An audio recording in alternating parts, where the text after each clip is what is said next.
આ જગતમાં જેમ માતા પોતાના બાળકનું પાલન પોષણ કરે છે, તેમ જ સર્વના પિતા પરમ કૃપાળુ શ્રીહરિજી મહારાજ અને આપણા ગુરુ આપણું સર્વે રીતે ભલું કરતા હોય છે.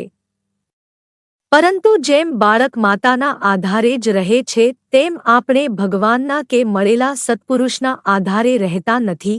આને કહેવાય શરણાગતિની ખામી. જે પ્રાપ્તિ કૃપામાં મળવાની છે, તેને સાધનનું બળ લઈ આપણે વિકટ કરી નાખીએ છીએ. જે ભગવાનના ભક્તો કેવળ ભગવાનના આધારે રહે છે, તેની વહારે ભગવાન કઈ રીતે આવે છે, તે એક કૃષ્ણ ભક્તના માધ્યમે સમજવાનો પ્રયત્ન કરીએ. એક વૃદ્ધ માતા પોતાના કુટુંબ માટે શાકભાજી લેવા દુકાન પર ગયા.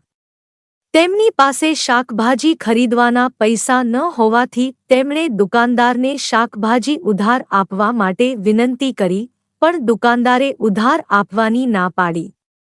પરંતુ માજીના આગ્રહને લઈને દુકાનદાર ખીજાઈને કહેવા લાગ્યો, તમારી પાસે કાંઈ એવું છે કે જેની કાંઈ કિંમત હોય? તેને આ ત્રાજવા ઉપર મૂકો.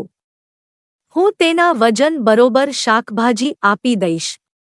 આ સાંભળી વૃદ્ધ માતા વિચારમાં પડી ગયા, કારણ કે તેમની પાસે એવું કાંઈ જ ન હતું કે જેનું કાંઈક મૂલ્ય થઈ શકે.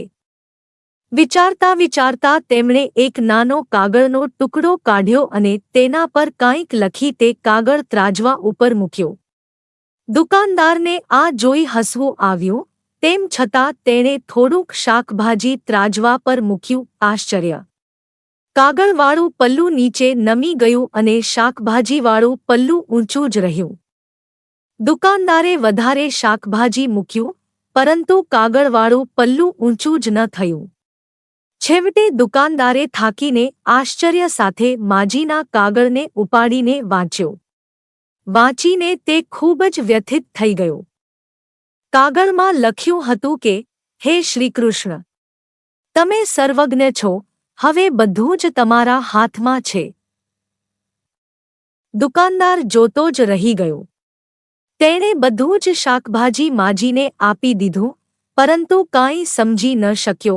જ્યાં સુધી આ લોકની બુદ્ધિ છે, ત્યાં સુધી ભગવાનનું કોઈ પણ ગણિત આપણને સમજાતું નથી. માત્ર ભગવાન જ શરણાગતનું મૂલ્ય સમજી શકે છે અને તેને ગળે લગાવી લે છે.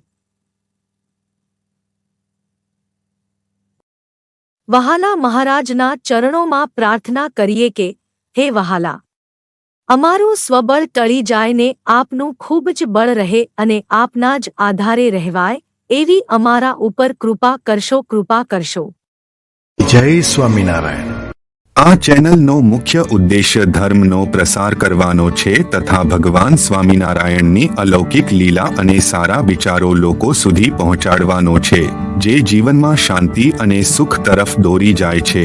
આ ચેનલ પરથી જે પણ ધનરાશિ પ્રાપ્ત થશે તેમનો ઉપયોગ સમાજ સેવા, ગૌસેવા તેમજ લોક ઉપયોગી કાર્યોમાં થશે. ચેનલ સહજાનંદ ગાથા સબસ્ક્રાઇબ કરો, વિડિયો લાઇક કરો અને હા, તમારા મિત્રો સાથે શેર કરો.